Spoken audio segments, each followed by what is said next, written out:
ನಮಸ್ಕಾರ ಸಾಹೇಬರಿಗೆ.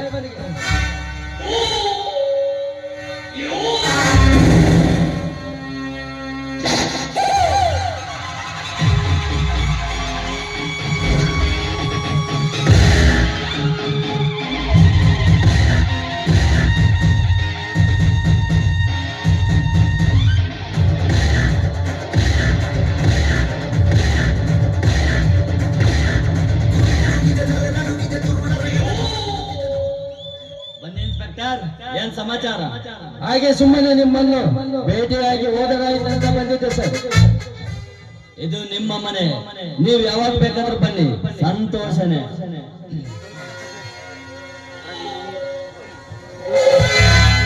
ನಮಸ್ಕಾರ ಸಾಹೇಬರಿಗೆ. ನಮಸ್ಕಾರ. ವೀರಭದ್ರ, ನನ್ನಿಂದ ಏನಾಗಬೇಕಾಗಿತ್ತು? ನೋಡಿ ಸಾಹೇಬ್ರೆ, ವಾರದ ಹಿಂದೆ ರೈತ ಸಂಘದ ಮುಖಂಡನಾಗಿ ರೈತರ ಬೇಡಿಕೆಗಳನ್ನು ನಿಮ್ಮ ಗಮನಕ್ಕೆ ತಂದಿದ್ದೆ. ನಿಮ್ಮಿಂದ ಯಾವ ಉತ್ತರವೂ ಬರಲಿಲ್ಲ. ಅದಕ್ಕಾಗಿ ನಾನು ಇಲ್ಲಿವರೆಗೆ ಬಂದೆ. ರೈತ ಸಂಘಕ್ಕೆ ನಿಮ್ಮ ಉತ್ತರ ಏನು ಹೇಳಿ ಸಾಹೇಬ್ರೆ. ಮಾತಿಗೂ ರೈತ ಸಂಘ ರೈತ ಸಂಘ ರೈತ ಸಂಘ. ಆ ರೈತ ಸಂಘ ನಿಮಗೇನು ಕೊಟ್ಟಿದೆಯೋ? ರೈತ ಸಂಘ ನನಗೇನು ಕೊಟ್ಟಿದೆ ಅನ್ನೋದಕ್ಕಿಂತ ಜಗತ್ತನ್ನು ಕೇಳು ಹೇಳುತ್ತೆ, ಇಡೀ ಸಮಾಜದ ಜನರನ್ನು ಕೇಳು, ಸಾರಿ ಸಾರಿ ಹೇಳುತ್ತೆ. ಒಕ್ಕಲಿಗೆ ಒಕ್ಕದಿದ್ದರೆ ಜಗವೆಲ್ಲ ಮುಕ್ಕುವುದು ಮಣ್ಣು. ಹಿರಿಯರ ಗಾಳಿ ಮಾತು ಗೊತ್ತಿದೆ ನಿಮಗೆ. ರೈತರು ಬಿತ್ತಿ ಬೆಳೆಯದಿದ್ದರೆ ನೀವೆಲ್ಲ ಮಣ್ಣು ತಿನ್ನಬೇಕಾಗುತ್ತದೆ.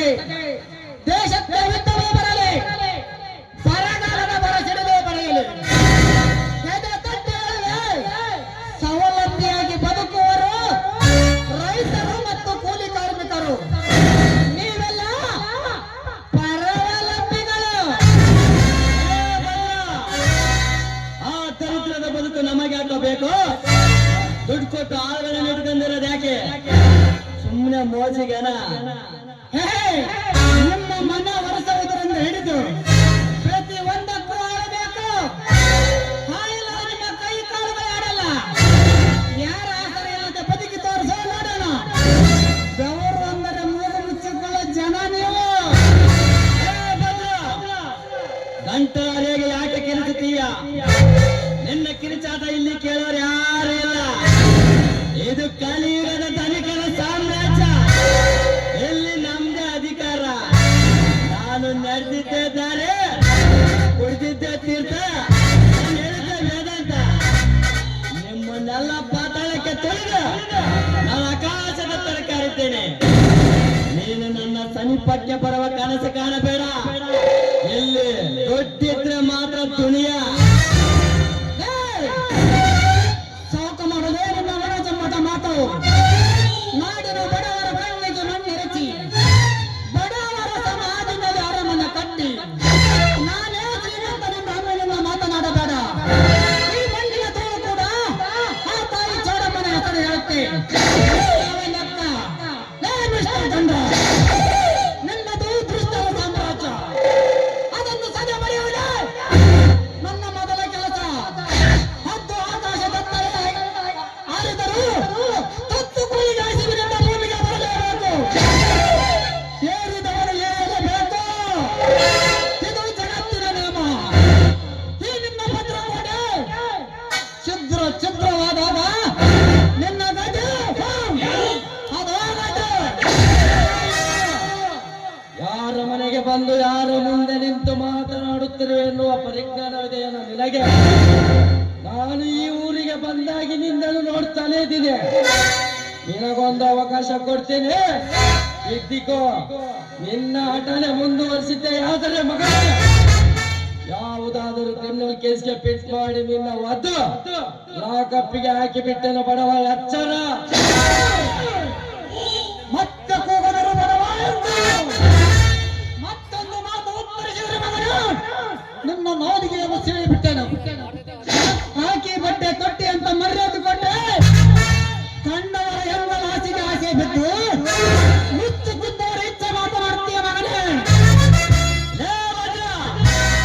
ಏನೋ ಹೋಗ್ಲಿ ಪಾಪ ಅಂತ ಸುಮ್ಮನಿದ್ರೆ ಇನ್ಸ್ಪೆಕ್ಟರ್ಗೆ ಬಾಯಿಗೆ ಬಂದಂತೆ ಮಾತಾಡ್ತೀಯ ಮಗನ. ಏನು ಮತ್ತೆ ನಿಂತಿರುವೆ ಆಸೆ ಇಟ್ಕೊಂಡು ಕೋಣದ ಗತ ಊರಲ್ಲ ಇಂದು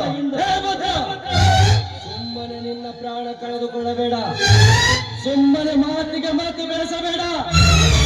ಸಾಹೇಬರ ಹೇಳಿದಂತೆ ಕೇಳು. ಕೇಳದಿದ್ದರೆ ಸತ್ತೋಗ್ತೀಯ. ನಿನ್ನ ಸಾಯಿಸೋಕೆ ಒಂದೇ ಒಂದು ಬುಲೆಟ್ ಸಾಕು.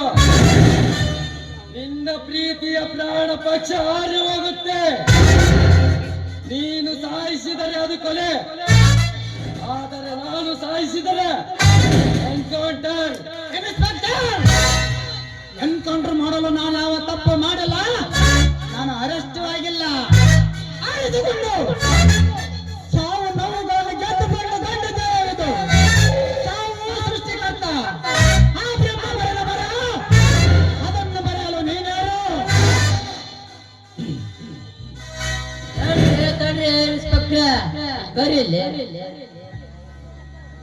ಏನೋ ಮಾಡಿದ್ರು ವಿಚಾರ ಮಾಡಿ ಮಾಡಕ್ರಿ ನಿಮ್ಗೆ ತೆಲಿಲ್ಲ ಕೂಡ ಬಂದ್ರಿ. ಏ ಮರಾರೆ,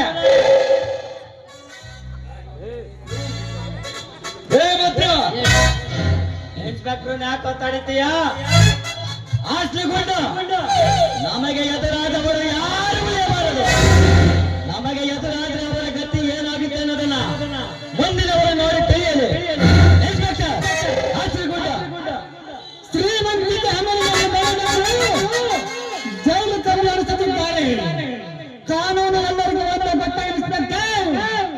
ನೀನು ನನಗೆ ಗುಂಡಾಯಿಸುವುದಿಲ್ಲ. ನಿನಗೆಲ್ಲಿಂದ ಬರಬೇಕು? ನಿನ್ನ ರಿವಾಲ್ವರ್ನಲ್ಲಿರುವ ಪ್ರತಿಯೊಂದು ಗುಂಡಿಗೂ ಸರ್ಕಾರಕ್ಕೆ ಉತ್ತರ ಕೊಡಬೇಕಾಗುತ್ತದೆ. ಇದು ಸಿಡಿದ ರೈತನ ಘಟನೆ. ಅನ್ಯಾಯದಿಂದ ನೀನು ನನ್ನನ್ನು ಏನು ಮಾಡಬಲ್ಲೆ? ಅಸಾಧ್ಯ ನನ್ನ ಇತಿಹಾಸದಲ್ಲೇ ಇಲ್ಲ. ನಾನು ಕರ್ನಾಟಕ ರಾಜ್ಯ ಸಚಿವನದನ್ನು ಮಾತನಾಡುತ್ತಿರುವೆಯ. ಈ ನಾಡಿನ ಜನರ ಬೆಂಬಲ ನನಗಿದೆ. ನೀನು ನನ್ನ ಏನು ಮಾಡಬಲ್ಲೆ? ಆಡಿ ಮಾಡದೇ ಇರುವನು ಅಧಾಮ, ಹಾಡದೆ ಮಾಡಿ ತೋರಿಸುವನು ರೂಢಿಗಳ ಉತ್ತಮ. ಈ ನಾಡಿಗೆ ಎಮ್ಮೆಲ್ಲೆ ಆಗಿ ಹೇಗೆ ಆರಿಸಿ ಬಂದಿರಿ ಅನ್ನೋದು ನನಗೆ ಚೆನ್ನಾಗಿ ಗೊತ್ತು. ರೌಡಿಗಳನ್ನು ಬಿಟ್ಟು ಕಳ್ಳೋಟ ಹಾಕಿಸಿಕೊಂಡು ಹಣ ಎಂತ ಆರಿಸಿ ಬಂದಿರುವೆಯ. ಅದೇ ಜನ ತಿರುಗಿ ಬಿಟ್ಟರೆ ಊರಲ್ಲಿ ಕಾಲಿಡುವುದು ಸಹ ಕಷ್ಟವಾಗುತ್ತದೆ. ಮಿಸ್ಟರ್ ಒಂದೇ ₹1 ಖರ್ಚು ಮಾಡದೆ ಜನರಿಂದ ನೀನು ಓಟ್ ಹಾಕಿಸಿಕೊಂಡು ಆರಿಸಿ ಬಾ. ಆಗ ನೀನೊಬ್ಬ ನಿಷ್ಠಾವಂತ ರಾಜಕಾರಣಿ ಎಂದು ನಾನು ಶರಣಾಗುತ್ತೇನೆ.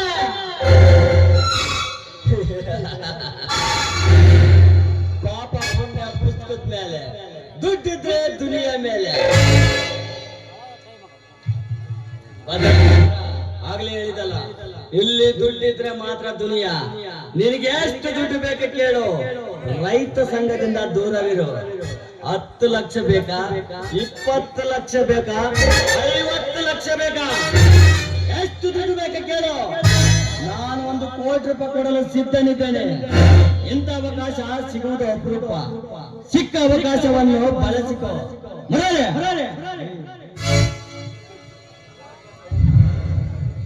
ಓರಿ ಅಪ್ಪ ಹೇಳ್ರಿ. ಇದೀಗ ತಂದಾಣ ತುಂಬಿದ ಸುಟಿಗೆ ತೆಗೆದುಕೊಂಡು ಬಾ.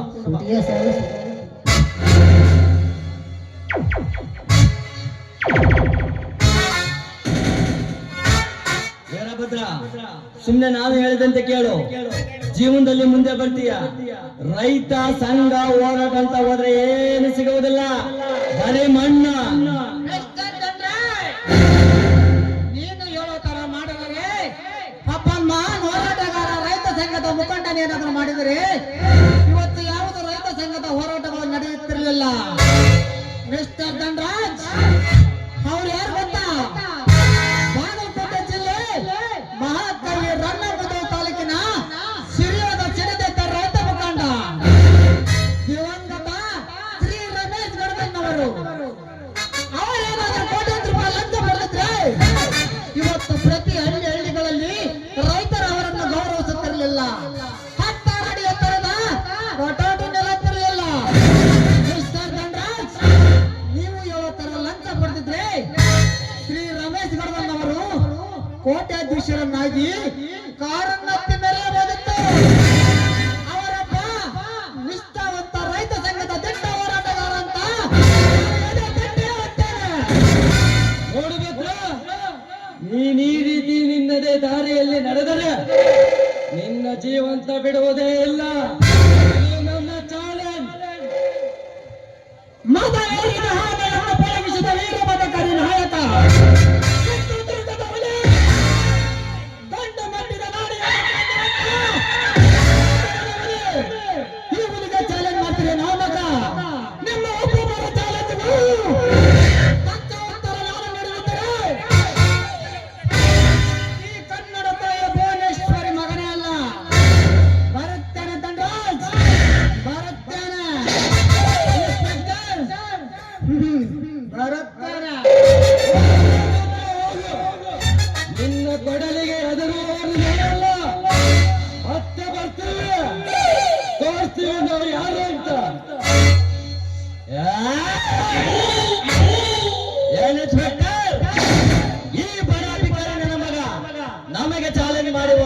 ಬಿಟ್ರೆ ನಮಗೆ ಉಳಿಗಾಲವೇ ಅಲ್ಲ.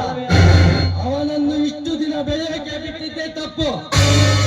ಈಗಿರುವ ಪರಿಸ್ಥಿತಿಯಲ್ಲಿ ಅವನನ್ನು ಎದುರಿಸಿ ಗೆಲ್ಲೋದು ಅಸಾಧ್ಯ. ನಾಡಿನ ರೈತರ ಬೆಂಬಲ ಅವನಿಗಿದೆ ಸರ್. ಮತ್ತೇನ್ ಮಾಡ್ಬೇಕು ಬೇಗ ಇನ್ಸ್ಪೆಕ್ಟರ್? ಅವನ ಕಥ ಮುಗಿಸೋವರೆಗೆ ನನಗೆ ಸಮಾಧಾನವೇ ಅಲ್ಲ.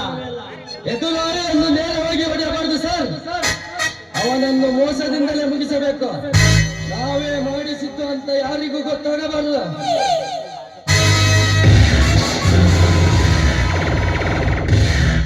ನಮಸ್ಕಾರ ಇನ್ಸ್ಪೆಕ್ಟರ್ ಸಾಹೇಬ್. ಆಳವಾಗಿ ಯೋಚನೆ ಮಾಡ್ತಿದ್ದಂತೆ ಕಾಣುತ್ತದೆ. ಇಡೀ ಸರ್ಕಾರದ ಆಡಳಿತವೇ ನಮ್ಮ ಕೈಯಲ್ಲಿದ್ರು ಆ ಬರಾಧಿಕಾರಿ ಪತ್ರ ನಮಗೆ ಚಾಲೆಂಜ್ ಮಾಡಿ ಹೋದ. ಏನಿದ್ದರೇನು ಅವಮಾನ ನನ್ನಿಂದ ತಡೆದುಕೊಳ್ಳಲಾಗುತ್ತಿಲ್ಲ. ನೋಡಿ ಸರ್, ನನಗೆ ಒಂದೇ ಒಂದು ಗಂಟೆ ಟೈಮ್ ಕೊಡಿ. ಅವನನ್ನು ಭಿಕ್ಷೆ ಬೇಡ ಹಾಗೆ ಮಾಡಿಬಿಡುತ್ತೇನೆ. ಅದೇನು ಮಾಡ್ತೀಯ ನಂಗೆ ಗೊತ್ತಿಲ್ಲ. ಇನ್ನೊಮ್ಮೆ ನನ್ನ ತಂಟೆಗೆ ಬರಬಾರ್ದು. ಅದೆಷ್ಟು ಖರ್ಚಾಗುತ್ತೆ ಮಾಡು, ನಾನು ಕೊಡ್ತೀನಿ. ಪೇಪರ್ಗಳಲ್ಲಿ, ಟಿವಿ ಮಾಧ್ಯಮಗಳಲ್ಲಿ ನನ್ನ ಹೆಸರು ಬರಬಾರ್ದು. ಅದರ ಬಗ್ಗೆ ನೀವೇನು ಚಿಂತಿಸಬೇಡಿ ಸರ್. ಶ್ರೀ ಸುಂದರ್ ರಾಜ್ ಮಾತು ಕೊಟ್ಟ ಮೇಲೆ ಮುಗಿಯಿತು. ಅವನ ಕತೆ ನಾನಿನ್ನ ಬರುತ್ತೇನೆ ಸರ್.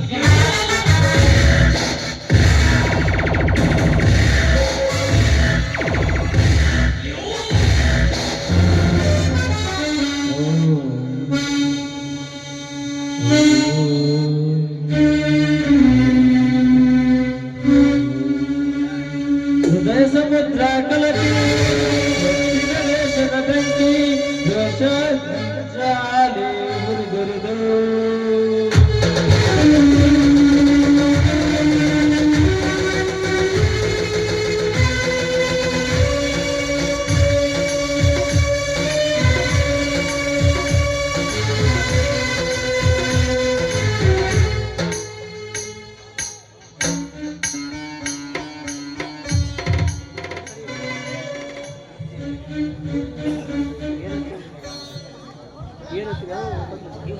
ಏನತ್ತಿಗೆ ಕಾವೇರಿ ಇಲ್ವಾ?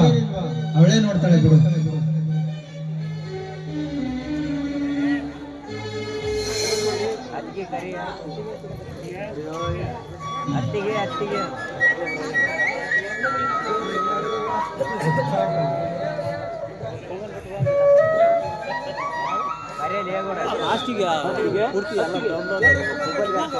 ಅತ್ತಿಗೆ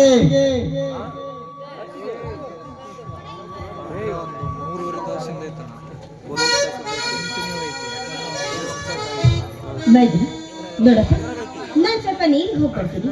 ನೀನು ಹೊಲೆ ಮೇಲೆ ಹಾಲಿಟ್ಟಿದ್ದೀನಿ, ಸ್ವಲ್ಪ ನೋಡ್ತಾ ಇರ್ತೀನಿ. ಏನತ್ತಿಗೆ ಕಾವೇರಿ ಇಲ್ವಾ? ಅವಳೇ ನೋಡ್ತಾಳೆ ಬಿಡು. ಅಯ್ಯೋ, ಅವಳು ಶ್ರೀಮಂತರ ಮನೆ ಹೆಣ್ಣಪ್ಪ. ಅವಳು ಯಾಕೆ ಕೆಲಸವನ್ನು ಮಾಡ್ತಾಳೆ ಹೇಳು? ಈ ಮನೆ ಕೆಲಸ ಮಾಡೋದಕ್ಕೆ ನಾನಿಲ್ವಾ? ಏನತ್ತಿಗೆ ನೀವು ಶ್ರೀಮಂತರಾದ್ರ ಮಾತ್ರಕ್ಕೆ ಅವಳಿಗೇನೆ ಎರಡು ಕೊಂಬುಗಳಿವೆಯಾ? ಅಯ್ಯೋ, ಈ ತರ ಸಲಿಗೆಯಿಂದ ತಲೆ ಮೇಲೆ ಕೂತ್ಕೋತಾರೆ. ಏ ಹಾಗೆಲ್ಲ ಮಾತಾಡ್ಬೇಡ ಕಣೋ. ಅವಳೇನಾದ್ರೂ ಕೇಳಿಸ್ಕೊಂಡ್ರೆ ಕಾಲ್ ಕಿರ್ಕೊಂಡು ಜಗಳಕ್ಕೆ ಬರ್ತಾಳೆ. ಶಾಂತವಾಗಿರೋ ಈ ನಮ್ಮ ಮನೇನ ರಣರಂಗ ಮಾಡ್ಬಿಡ್ತಾಳೆ. ಏನತ್ತಿಗೆ ನೀವು ಅವಳಿಗೆ ಎದುರ್ತೀರಾ? ಹೆದರಿಕೆ ಅಲ್ಲಪ್ಪ, ಅವಳಿನ್ನು ಚಿಕ್ಕವಳು. ಹೋಗ್ತಾ ಹೋಗ್ತಾ ಅವಳೇ ಎಲ್ಲ ತಿಳ್ಕೊಳ್ತಾಳೆ.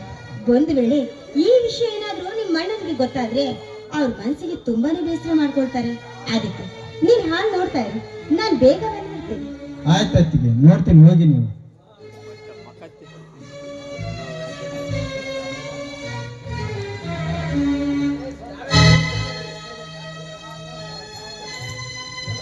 ಏನ್ ಕವಿರಾಜ್, ಏನೋ ಬರಿತಾ ಇರ್ಬೇಕು ಕಾಣ್ತಾ ಇದೆ. ಏನು ಅಂತ ನಾನು ಕೇಳ್ಬೋದಾ? ಅದು ನಿನಗೆ ಬೇಡದಿರೋ ವಿಷಯ. ಇದು ನನಗೆ ಬೇಡದ ವಿಷಯ ಆಗಿರಬಹುದು, ಆದ್ರೆ ಅದು ಏನು ಅಂತ ಕೇಳುವ ಅಧಿಕಾರ ನನಗಿದೆ. ಏನು? ಅದನ್ನ ಹೇಳ್ತೀಯೋ ಅಥವಾ ಇಲ್ವೋ? ಸಾಹಿತ್ಯದ ಗಂಧ ಗಾಳಿಯೇ ಗೊತ್ತಿರದ ನಿನ್ನ ಮುಂದೆ ಹೇಳಿ ಏನು ಪ್ರಯೋಜನ? ನೋಡು ರಾಜ, ನೀನು ನನ್ನ ಬಗ್ಗೆ ತುಂಬಾ ತಪ್ಪಾಗಿ ತಿಳಿದುಕೊಂಡಿದ್ಯಾ. ನೀನು ತಿಳಿದುಕೊಂಡಂತ ತಿಳಿಗೇಡಿ ಅವಿವೇಕಿ ಹೆಣ್ಣು ನಾನಲ್ಲ. ನಿನ್ನ ಏಳಿಗೆಗಾಗಿ ನಾನು ಕೂಡ ಸಹಾಯ ಮಾಡಬೇಕು ಅನ್ಕೊಂಡಿದ್ದೀನಿ. ನಿನ್ನ ಸಹಾಯ ನನಗೆ ಬೇಕಾಗಿಲ್ಲ. ನೀನೆಂತ ಚಾಲಾಕಿ ಏನೆಂದು ಅಧ್ಯಯನ ಮಾಡಿ ತಿಳಿಯಬೇಕೆ.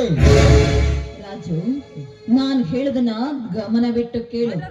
ನೀನು ಇಲ್ಲ ಸಲ್ಲದನ್ನ ಕಲ್ಪಿಸಿಕೊಂಡು ನನ್ನ ಬಗ್ಗೆ ಅರ್ಥ ಮಾಡ್ಕೊಳ್ಳದೆ ಏನೇನು ಅರ್ಥವಾಗಿರೋ ಮಾತುಗಳನ್ನ ಆಡಿದ್ರೆ ಖಂಡಿತವಾಗ್ಲೂ ಅದು ನಿನಗೆ ಶೋಭೆ ತರುವಂತದ್ದಲ್ಲ. ಅದನ್ನು ನಿನ್ನಿಂದ ಕಲಿಯಬೇಕಾಗಿಲ್ಲ. ಬಂಗಾರದ ಜಿಂಕೆ ಎಂದು ಬೆನ್ನಟ್ಟಿ ಹೋದದ್ದು ಅದು ರಾಮನ ತಪ್ಪು. ರಾಮಾಯಣ ಮಹಾಭಾರತ ಅಂತ ನನಗೇನೇನೋ ಕಥೆಯನ್ನ ಹೇಳೋದಕ್ಕೆ ಬರಬೇಡ. ಇದು ಕಲಿಯುಗ. ಕಣ್ಣು ಮುಚ್ಚಿ ಕಣ್ಣು ತೆಗೆಯುಷ್ಟದಲ್ಲಿ ಬೇರೆದೊಂದು ಯುಗವೇ ಪ್ರಾರಂಭವಾಗುತ್ತೆ. ಮೊದಲು ಇದನ್ನ ನೀನ್ ಅರ್ಥ ಮಾಡ್ಕೋ. ಅರ್ಥ ಅನರ್ಥಗಳ ಬಗ್ಗೆ ನನಗೆ ಚೆನ್ನಾಗಿ ಗೊತ್ತು. ಮತ್ತೆ ಮತ್ತೆ ನೆನಪಿಸುವ ಅಗತ್ಯವಿಲ್ಲ. ರಾಜ, ನಾನು ಹೇಳಿದಂತೆ ನೀನು ಕೇಳಿದ್ರೆ ನಿನ್ನ ಜೀವನದ ದಿಕ್ಕೇ ಬದಲಾಗುತ್ತೆ. ಅಂದ್ರೆ ನಿನ್ನ ಮಾತಿನ ಅರ್ಥ ನನಗಾಗಲಿಲ್ಲ. ನಾವಿಬ್ರು ಮೊದಲು ಪ್ರೀತಿ ಮಾಡ್ತಾ ಇದ್ವಿ. ಆದ್ರೆ ತಂದೆಯವರ ವಿವಾದದಿಂದ ನಾನು ನೀನು ದೂರ ಹೋಗಿದ್ವಿ. ಆದ್ರೆ ಹಾಗಂತ ಇನ್ನೂ ಕಾಲ ಮಿಂಚಿಲ್ಲ. ಈಗ ನೀನು ಮನಸ್ಸು ಮಾಡಿದ್ರೆ ನಾನು ಏನು ಮಾಡಬೇಕು? ನೀನು ನನ್ನವನಾಗ್ಬೇಕು. ಆಯ್ತು. ನೀನು ನನ್ನ ತಮ್ಮನ ಹೆಂಡತಿ, ಅದನ್ನು ಮರೆಯದಿರು. ಒಲೆ ಮೇಲೆ ಹಾಲಿಟ್ಟಿದ್ದಾರೆ, ಅವನ್ನ ನೋಡುವುದು. ಏ ರಾಜ, ನೀನ್ ಹೇಳಿದ ಕೆಲಸವನ್ನ ಮಾಡುವಂತ ಆರ್ಡರ್ ಮಾಡೋದಕ್ಕೆ ನಾನೇನು ಈ ಮನೆಯ ಕೆಲಸದವಳವಲ್ಲ. ಈ ಮನೆಯಲ್ಲಿ ಬಿಟ್ಟಿಕೋಳು ನಾನು ತಿಂತಾ ಇಲ್ಲ. ಈ ಮನೆಯಲ್ಲಿ ಕುತ್ಕೊಂಡು ಬಿಟ್ಟಿಕೋಳು ತಿಂತಿರೋದು ನೀನು. ಬೇಕಾದ್ರೆ ಆ ಕೆಲಸವನ್ನ ಮಾಡು. ಈ ಮನೆ ನಡೀತಾ ಇರೋದು ನನ್ನ ಗಂಡನಿಂದ ಅನ್ನೋದನ್ನ ಮಾತ್ರ ಮರಿಬೇಡ. ನೆನಪಿದೆ, ನೀನು ಎನ್ನಲ್ಲ ರಾಕ್ಷಸಿ ಅಂತ.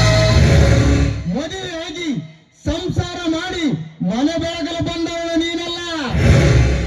ಒಂದಾಗಿದ್ದ ಅಣ್ಣ ತಮ್ಮಂದಿರನ್ನು ಅವರ ಬಾಳಲ್ಲಿ ಬೆಂಕಿ ಹಚ್ಚಿ ಬಿರುಗಾಳಿಯನ್ನು ಎಬ್ಬಿಸಲಿಕ್ಕೆ ಬಂದಿದ್ದೀಯ ಅಂದಾಗ ಸಂಸಾರದ ಬದುಕು ಸರಿಯಾಗೋದು ಕನಸಿನ ಮಾತು.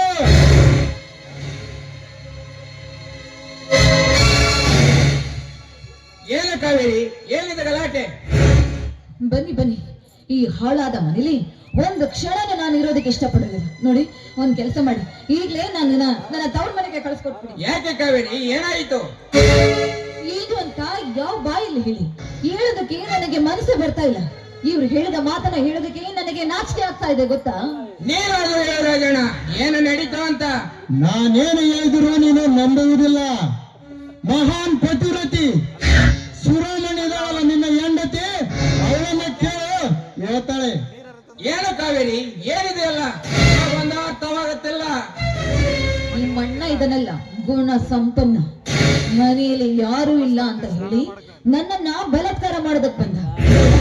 ನಾನು ನಿನ್ನ ತಮ್ಮನ ಹೆಂಡತಿ ಅಂತ ನಾನೊಂದ್ ಸ್ವಲ್ಪ ವಾದ ಮಾಡಿ ಹೇಳಿದಕ್ಕೆ ನನ್ನ ಕೆನ್ನೆಗೆ ಬಾರಿಸ್ಬಿಟ್ಟ. ನೋಡಿ ಕೆನ್ನೆ ಹೇಗ್ ಊದಿದೆ ಅಂತ. ಏನು, ನನ್ನ ಹೆಂಡತಿಯ ಮೇಲೆ ಕೈ ಮಾಡುವಷ್ಟು ಸೊಕ್ಕು ಬಂತ ನಿನಗೆ? ನಿನಗಿಲ್ಲಿ ಜಾಗ ಅಲ್ಲ. ತೊಳೆದು ಮೊದಲ ಮನೆ ಬಿಟ್ಟು ಹೋಗ್ತೀನಪ್ಪ, ಹೋಗ್ತೀನಿ. ಆದರೆ ಒಂದು ಮಾತು, ಹೆಂಡತಿ ಎಂಬ ಮೋಹ ಪಾಶದಲ್ಲಿ ಬಿದ್ದು ಓಡ ಹುಟ್ಟಿದ ಅಣ್ಣನೆಂದು ನೋಡದೆ ನಿನ್ನೆ ಬಂದವಳ ಮಾತು ನಂಬಿ ಕೈ ಮಾಡಿದೆಯಲ್ಲೋ, ಇದರ ಪರಿಣಾಮ ಮುಂದೆ ಅನುಭವಿಸ್ತೀಯ. ಅದಕ್ಕೆ ಅಂತಾರೆ ಹಿರಿಯರು, ಹೆಣ್ಣು ಮಾಯೆ ಗಂಡು ನಾಯಿ ಅಂತ. ಅಬ್ಬಬ್ಬಾ, ಪೀಡೆ ಅಂತ ತೊಲಗ್ತು. ಈ ಮನೆಯಲ್ಲಿ ಹಾಯಾಗಿರೋದಕ್ಕೆ ಯಾರು ಬಿಡೋದಿಲ್ಲ. ಏನು ಕಾವೇರಿ ಮೇಡಮ್, ತುಂಬಾ ಗರಂ ಆಗಿದ್ದೀರಾ? ಹಾಗೇನಿಲ್ಲ, ಈ ಮನೆಯಲ್ಲಿ ಸಂತೋಷವಾಗಿರೋಣ ಅಂದ್ರೆ ನಮ್ಮನ್ನ ಯಾರು ಬಿಡ್ತಾ ಇಲ್ಲಲ್ಲ, ಅದಕ್ಕಾಗಿ ಯೋಚನೆ ಮಾಡ್ತಿದ್ದೆ ಅಷ್ಟೇ. ಹಾಗಾದ್ರೆ ಒಂದೇ ಒಂದು ಸಾಂಗ್ ಪ್ಲೀಸ್. ಓಕೆ ಬಾಸ್, ನಿಮ್ಮಂತೀಯ. ಅನರ್ಘ್ಯ ರತ್ನವೇ, ಅನರ್ಘ್ಯ ರತ್ನವೇ, ಅನರ್ಘ್ಯ ರತ್ನವೇ, ಅನರ್ಘ್ಯ ರತ್ನವೇ.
ನೋಡಿ, ನಿಮ್ಗೋಸ್ಕರ ಕಾಯ್ತಾ ಇರ್ತೀನಿ, ಬೇಗ ಬಂದ್ಬಿಡಿ.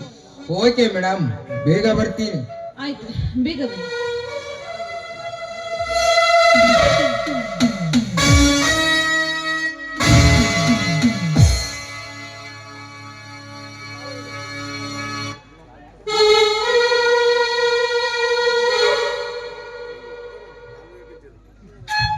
ರಾಜು, ರಾಜು, ಕಾವೇರಿ, ರಾಜು ಎಲ್ಲಿ ಹೋದಮ್ಮ? ಅವನು ಎಲ್ಲಿಗೆ, ಯಾವಾಗ, ಎಲ್ಲಿಗೆ ಹೋಗ್ತೀನಿ ಅಂತ ನನಗೇನಾದ್ರೂ ಹೇಳ್ಬಿಟ್ಟ ಹೋಗ್ತಾನೆ? ಅಲ್ಲಮ್ಮ, ಹೊಲ ಮೇಲೆ ಹಾಲಿಟ್ಟಿದ್ದೆ, ಅದಕ್ಕೆ ಕೇಳಿದೆ ಅಷ್ಟೇ. ಅಯ್ಯೋ, ಇದೆಲ್ಲ ಒಳ್ಳೆ ಕಥೆ ಆಯ್ತಲ್ಲ. ನಾನೇನೋ CC ಕ್ಯಾಮ್ರಾನ ಅದನ್ನ ಸೆರೆ ಹಿಡಿಯೋದಕ್ಕೆ? ಕಾವೇರಿ, ನಾನೇ ಒಂದು ಕೇಳಿದ್ರೆ ನೀನೇ ಒಂದು ಅರ್ಥ ಮಾಡ್ಕೊಂಡು ಮಾತಾಡ್ತಾ ಇದ್ದೆ.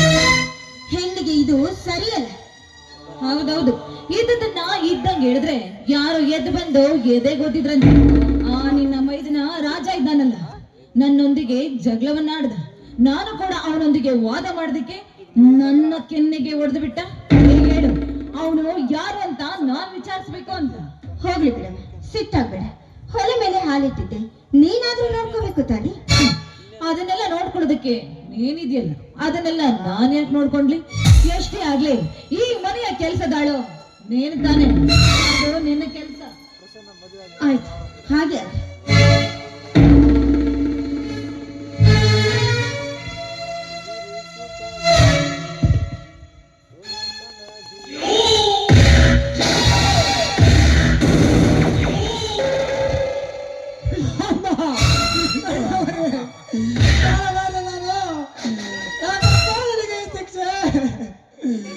ಕಣ್ಣವ್ರಿ ರಾಜು, ರಾಜು, ಸತೀಶ, ಗಂಗಾ, ಗಂಗಾ.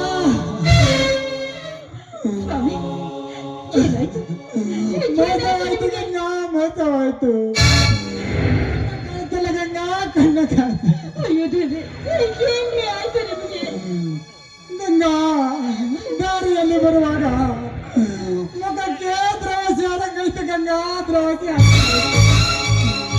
ಏನೋ ಅಂತ ಕಣ್ಣು ಹರಿಸಿಕೊಂಡೆ, ಕಣ್ಣ ಮಂಜಾಗಿ. ಕಣ್ಣ ಕಾಣಲಿಲ್ಲ ಗಂಗಾ, ಕಣ್ಣ ಕಾಣಲಿಲ್ಲ. ನಾನು ಕಣ್ಣು ಕಳೆದುಕೊಂಡು ಹೇಗಪ್ಪ ನಾನು ಜೀವನ ಮಾಡಲಿ? ತಾಯಿ ಜಗನ್ನಾಥೆ, ಯಾಕಮ್ಮ? ಯಾಕೆ ನಮಗೆ ಈ ರೀತಿ ಕಷ್ಟದ ಮೇಲೆ ಕಷ್ಟಗಳನ್ನ ಸರಮಾಲೆಯಾಗಿ ಹಾಕ್ತಾ ಇದೆಯಾ? ನಮ್ಮ ಕಷ್ಟವನ್ನ ಕಂಡು ಕೂಡ ಕಾಣದೊಳುತ್ತೆ ಈ ಕಷ್ಟವನ್ನ ನೋಡಿ ಸಂತೋಷ ಪಡ್ತಾ ಇದೆಯಾ ತಾಯಿ? ಬನ್ನಿ ಸ್ವಾಮಿ, ಬನ್ನಿ, ಆಸ್ಪತ್ರೆಗೆ ಹೋಗೋಣ ಬನ್ನಿ. ಬೇಡ ಗಂಗಾ, ಬೇಡ. ಇಂಥ ಕತ್ತಲಲ್ಲಿ ನನ್ನ ಎಲ್ಲಿ ಅಂತ ಕರೆದುಕೊಂಡು ಹೋಗುತ್ತೆ. ಆ ದೇವರು ಏನು ಮಾಡುತ್ತಾನೆ ಮಾಡಲಿ ಗಂಗಾ. ಹಾಗಾದ್ರೆ ಬನ್ನಿ, ಸ್ವಲ್ಪ ಊಟ ಮಾಡಿ ಬನ್ನಿ. ಬೇಡ ಗಂಗಾ, ಬೇಡ. ನನಗೆ ಹಸುವಲ್ಲ ಗಂಗಾ, ನನಗೆ ಹಸುವಲ್ಲ. ದಯವಿಟ್ಟು ಬೇಡ ಅಂತ ಹೇಳ್ಬೇಡಿ. ಒಂದು ಸ್ವಲ್ಪವಾದ್ರೂ ಊಟ ಮಾಡಿ ಬನ್ನಿ ಸ್ವಾಮಿ.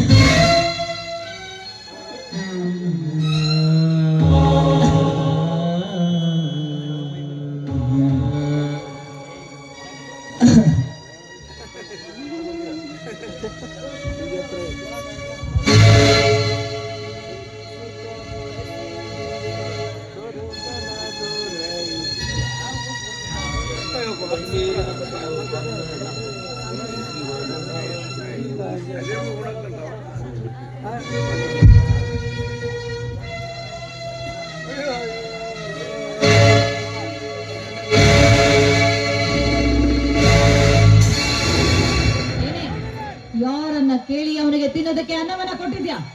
ಇದೇನು ಮನೆನೋ ಅಥವಾ ಧರ್ಮಛತ್ರನೋ?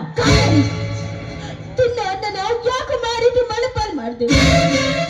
ಒಂದೊಂದು ಅನ್ನ, ಒಂದೊಂದು ಹಗಳ ಅನ್ನ ಕೂಡ ತುತ್ತು ಕಾಣ್ದವರಿಗೆ ದೇವರ ಸಮಾನ. ನೋಡು, ನಿನ್ನ ವೇದಾಂತ ನನಗೆ ಬೇಕಾಗಿಲ್ಲ. ನನ್ನ ಗಂಡ ಇನ್ನು ಎಷ್ಟು ದಿನ ಅಂತ ನಿಮ್ಮೆಲ್ರಿಗೂ ದುಡಿದು ಅನ್ನವನ್ನ ಹಾಕ್ಬೇಕು. ನನ್ನ ಗಂಡ ಮಾತ್ರ ದುಡಿತಿರ್ಬೇಕು. ಈ ನಿನ್ನ ಗಂಡ ಆ ಸಂಘ ಈ ಸಂಘ ಅಂತ ತಿರುಗಾಡ್ತಾನೆ ಇದ್ರೆ ಊಟ ಎಲ್ಲಿಂದ ಬರುತ್ತೆ?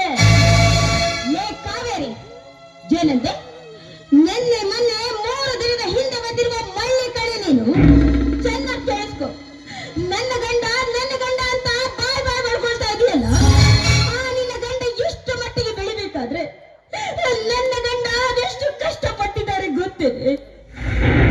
ತನ್ನ ಸಕಲವಾದ ಸುಖ ಸಂತೋಷವನ್ನು ತ್ಯಾಗ ಮಾಡಿ ತನ್ನ ತಮ್ಮಂದ್ರು ಚೆನ್ನಾಗಿ ಓದಿ ವಿದ್ಯಾವಂತರಾಗಬೇಕು ಅಂತ ಕಂಡಲ್ಲಿ ಕೂಲಿ ಕೆಲಸ ಮಾಡಿ ಕಂಡಲ್ಲಿ ಅಮಾಲಿ ಕೆಲಸ ಮಾಡಿ ನಿನ್ನ ಗಂಡ ಇಂಜಿನಿಯರ್ ಆಗೋ ಮಟ್ಟಕ್ಕೆ ಬೆಳೆಸಿರೋದು ನನ್ನ ಗಂಡ ಕಣೆ, ನನ್ನ ಗಂಡ ಜಿನ್ನು. ನಿನ್ನ ಗಂಡನಿಗೆ ಕೆಲಸ ಸಿಕ್ಕಿ 3 ತಿಂಗಳು ಆಗಿಲ್ಲ, ಹಾಗೆ ನನ್ನ ಗಂಡ ಅಂತ ಮೆರಿತಾ ಇದೆಯಲ್ಲ. ಚಿಕ್ಕಂದಿನಿಂದ ಸಾಕಿ ಸಲುವಿದ ನನ್ನ ಗಂಡನ ಬೆವರಿಗೆ ಕಿಂಚಿತ್ತು ಕೂಡ ಕಿಮ್ಮತ್ತಿಲ್ವೇನೆ ನಿನ್ನ.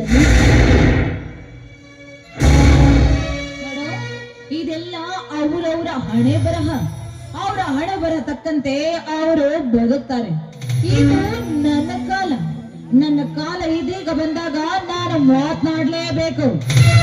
ನಿನ್ನ ಮಾತನ್ನ ಕೇಳೋದಕ್ಕೆ ಯಾರು ಇಲ್ಲ. ನಾನು ಹೇಳಿದಂತೆ ಕೇಳ್ಕೊಂಡು ಇಲ್ಲಿ ಯಾವ್ದಾದ್ರೂ ಒಂದು ಮೂಲೆಯಲ್ಲಿ ಬಿದ್ದಿರಬೇಕು ಅಷ್ಟೇ. ನಾನು ಹೇಳೋ ಮಾತಿಗೆ ನೋ ಸೌಂಡ್, ನೋ ಆವಾಜ್. ಕಾವೇರಿ, ನಾನು ಓದಿ ಇರ್ಬೋದು, ಆದ್ರೆ ಈ ನಾಡಿನ ಸಂಸ್ಕೃತಿ ನನ್ನ ಹುಟ್ಟಿನಿಂದಲೂ ಕೂಡ ಬಂದಿದೆಯಲ್ಲ. ನೋಡು, ಈ ರೀತಿ ದುರಹಂಕಾರದಿಂದ ಮೆರೆದವರು ಯಾರು ಕೂಡ ಉಳಿದಿಲ್ಲ ಈ ಪುಣ್ಯ ಭೂಮಿಯಲ್ಲಿ. ಅದಕ್ಕೆ ಹಿರಿಯರು ಹೇಳಿದ್ದಾರೆ, ಹೆಣ್ಣಿಗೆ ಚಟ ತರವಲ್ಲ, ಗಂಡಿಗೆ ಹಠ ತರವಲ್ಲ. ಹೋಗಲಿ ಬಿಡಿ ಗಂಗ, ಎಷ್ಟೇ ಆದರೂ ನನ್ನ ತಮ್ಮನ ಹೆಂಡತಿ. ಅವಳ ಮಾತಿಗೆ ಎದುರುತ್ತರ ಕೊಡಬೇಡ. ನಮ್ಮ ನಟಗಿಲಿರುವಾಗ ಯಾರಿಗಂದು ಏನು ಪ್ರಯೋಜನ ಗಂಗ, ಯಾರಿಗಂದು ಏನು ಪ್ರಯೋಜನ? ಬಾರದೆ ನಾವು ಎಲ್ಲಿಗಾದ್ರೂ ಹೋಗೋಣ ಬಾ. ನಾವ್ಯಾಕ್ರಿ ಮನೆ ಬಿಟ್ಟು ಹೋಗ್ಬೇಕು? ಈ ಮನೆಯನ್ನು ಇವರಪ್ಪ ಸಂಪಾದಿಸುವ ಆಸ್ತಿ ಅಂತ ತಿಳ್ಕೊಂಡಿದ್ದಾಳೆ. ಈ ಮನೆಯಲ್ಲಿ ಅವಳಿಗೆ ಎಷ್ಟು ಹಾಕಿದೆಯೋ ಅಷ್ಟೇ ಹಕ್ಕು ನಮಗೂ ಇದೆ. ನೋಡು ಗಂಗ, ರಾಮಾಯಣದಲ್ಲಿ ರಾಜ್ಯಭಾರ ಮಾಡುವುದನ್ನು ಬಿಟ್ಟು ನಾನೇಕೆ ವನವಾಸಕ್ಕೆ ಹೋಗಲೆಂದು ಶ್ರೀರಾಮಚಂದ್ರ ತಂದ ಮಾತನ್ನು ತಿರಸ್ಕರಿಸಿದರೆ ರಾಜ್ಯ ವೈಭೋಗದಿಂದ ಬಸಬಹುದಿತ್ತು. ರಾಮ ಲಕ್ಷ್ಮಣನ ಅಂತಾರೆ ಕನಸಿನ ಆಚೆ ಗೋಪುರವನ್ನು ಕಟ್ಟಿಕೊಂಡು ಬಾಳಬೇಕಂತ ಬಂದ ಸೀತೆಯ ಮಾತೆಯು ವನವಾಸ ಅನುಭವಿಸಲಿಲ್ಲವೇ ಗಂಗಾ? ಇದು ಕಲಿಯುಗ ಗಂಗಾ, ಇದು ಕಲಿಯುಗ. ಅರ್ಥ ಮಾಡಿಕೋ. ಒಲ್ಲದ ಮನಸ್ಸಿನಲ್ಲಿ ಒಂದೇ ಮನೆಯಲ್ಲಿ ಇರುವುದು ತುಂಬನೇ ಕಷ್ಟ ಗಂಗಾ, ತುಂಬನೇ ಕಷ್ಟ. ಗಂಗಾ, ನಮಗೆ ಬದುಕಲು ಮರೆಯಬೇಕು ಗಂಗಾ. ಸಾಲ ಮರದ ತಿಮ್ಮಕ್ಕ ಸಾಲು ಸಾಲಾಗಿ ಗಿಡಗಳನ್ನು ನೆಟ್ಟಿದ್ದಾಳೆ. ಆ ಗಿಡದ ನೆರಳು ಸಾಕು ಬಾ ಗಂಗಾ, ನಾವು ಹೋಗೋಣ. ಬಾ ಗಂಗಾ, ನಾವು. ಅಣ್ಣ, ಅತ್ತಿಗೆ ಇಷ್ಟೊತ್ತಿನಲ್ಲಿ ಎಲ್ಲಿಗೆ ಹೊರಟಿರಿ? ಅಯ್ಯೋ, ನಾನು ಎಲ್ಲಿ ಅಂತ ಕೇಳಿದರೆ ಅದು ಏನು ಹೇಳುತ್ತೀಯಪ್ಪ? ನಾವು ಎಲ್ಲಿಗಾದರೂ ಹೋಗುತ್ತೇವೆ. ನೀವಾದರೂ ಚೆನ್ನಾಗಿರಿಯಪ್ಪ, ನೀವಾದರೂ ಚೆನ್ನಾಗಿರಿ. ಬಾ ಗಂಗಾ. ಮೈತ್ರಿ, ನಿಮ್ಮಣ್ಣನಿಗೆ ಕಣ್ಣು ಕಾಣ್ತಾ ಇಲ್ಲ. ಯಾರೋ ಪಾಪಿಗಳು ಮೋಸ ಮಾಡಿದ್ದಾರೆ. ಈ ವಿಷಯ ತಿಳಿದಿದ್ರು ಕೂಡ ನಿನ್ನ ಹೆಂಡತಿ ಕಾವೇರಿ ನನ್ನ ಗಂಡ ಊಟ ಮಾಡುವ ತಟ್ಟೆಯನ್ನ ಕೈಯಿಂದ ಜಾರಿಸಿ ಬಿಟ್ಟಳಪ್ಪ. ನೋಡು, ನೀನಾದ್ರೂ ಅವಳಿಗೆ ಸ್ವಲ್ಪ ಹೇಳು. ಹಾಗೇಕೆ ಮಾಡಿದೆ ಕಾವೇರಿ? ನೋಡಿ, ಇದರ ಬಗ್ಗೆ ನಿಮಗೆ ಅರ್ಥವಾಗೋದಿಲ್ಲ. ಈ ವಿಷಯದಲ್ಲಿ ಭಾಗವಹಿಸಿ ಮಾತನಾಡಿದ್ರೆ ನನ್ನಾಣೆ. ಕಾವೇರಿ, ಕಾವೇರಿ, ಇನ್ನೊಂದು ಸಾರಿ ಇವರ ಪರವಾಗಿ ಮಾತನಾಡಿದ್ರೆ ಇವರಿಗೆ ಬಂದಿರೋ ವನವಾಸ ನಿಮ್ಗೆ ಬರ್ಬೇಕಾಗತ್ತೆ.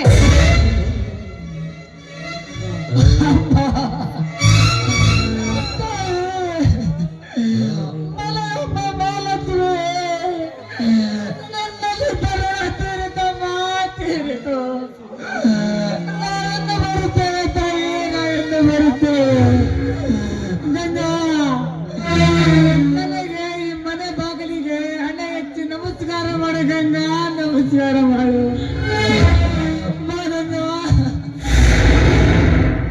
ಚಿಕ್ಕಂದ ಜೀವನದ ಕಣ್ಣೀರಿನ ಕಥೆಯು